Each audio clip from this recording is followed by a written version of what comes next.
With 1 foot over the band like that, you want to step on the band obviously with 1 foot. It's going to be the least amount of resistance. When you step on the band with 2 feet, there's more tension, hence more resistance when you do the exercise. So let's start out with 1 foot on the band. You want to take the band like this with your 2 hands. You're going to do the press for the shoulders. So you want to go ahead and get about 90-degree angle. You don't want to go too crazy low because it's a little bit too much on the rotator cuff. So start here with 90 degrees with your elbows and then press up. Down, 90 degrees, press back up. You want to go ahead and feel that flexion in your shoulders, your deltoids up at the top, and then back down nice and slow. Up and then down.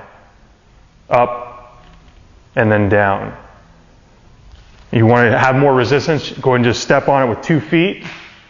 You want to take the band like that. Once again, start 90-degree angle with your shoulders and elbows. And then up, and you can really feel the tension there when you step on it with 2 feet. And then back down.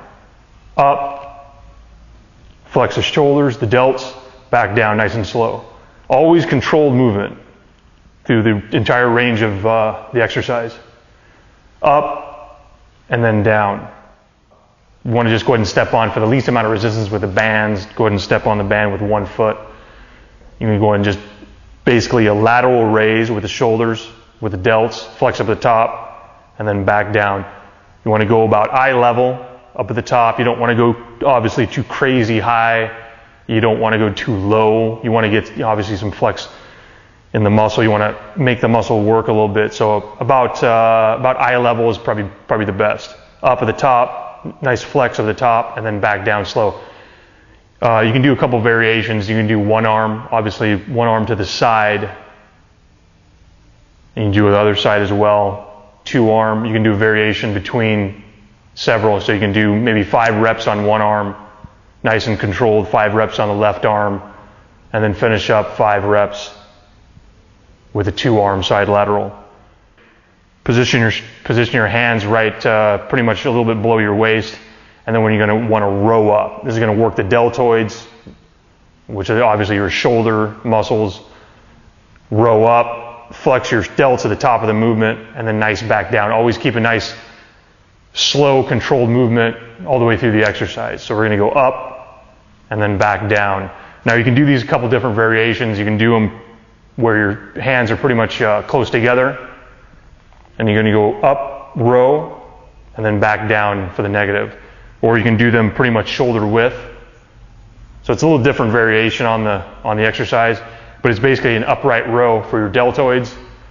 Up, flex them at the top, nice peak contraction, and then back down for the negative, nice and slow. For extra resistance, just step with 2 feet on the band, creates more tension. Up, row up at the top, nice flex at the top. You can feel the deltoids nice and tense, and then back down. Up, and then back down nice and slow. You can have them together like this a little bit more. Up, and then back down.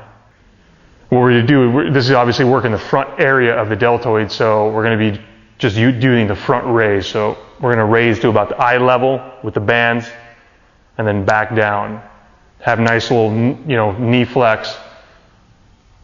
Up, flex up at the top. You can really feel the tension on the front area of your shoulders here. It's the front deltoid. Up, nice, slow and controlled all the way through the movement. Back down. Now if you want to have more resistance, go ahead and step with both feet on the bands. It's going to have you feel the more tension. It's going to be a little bit more resistance here. So go ahead and up, front raise all the way to about eye level, and then back down nice and slow. Up, and then back down. We're going to be doing a standing rear delt fly, which is basically, you can also do this, if you want to go ahead and attach it to a doorknob or something that's fixed. But if you don't have anything like that, you want to just go ahead and grab the band pretty much in the middle, maybe 8 to 12 inches apart, about a foot apart, and you want to create enough tension so this is the starting position. You're going to go ahead and just go back with it, and you can really feel it. You're going to be working the rear delt area of the shoulder muscle. So kind of, you can play with it a little bit. You can go farther out if you need more tension. It depends if the ropes, if it's a thick exercise band, it's going to obviously have more tension versus a thinner one. So Grab it, I would say about 12 inches apart, starting position up pretty much chest level, and then you're going to go all the way back like that. And it's going to really hit your rear delts well. So if you want to stand like this, you can kind of see it. Starting position about eye level, flex it. You can really feel the rear delts there flex, and then back for the negative. 1, and then 2. 1, 2.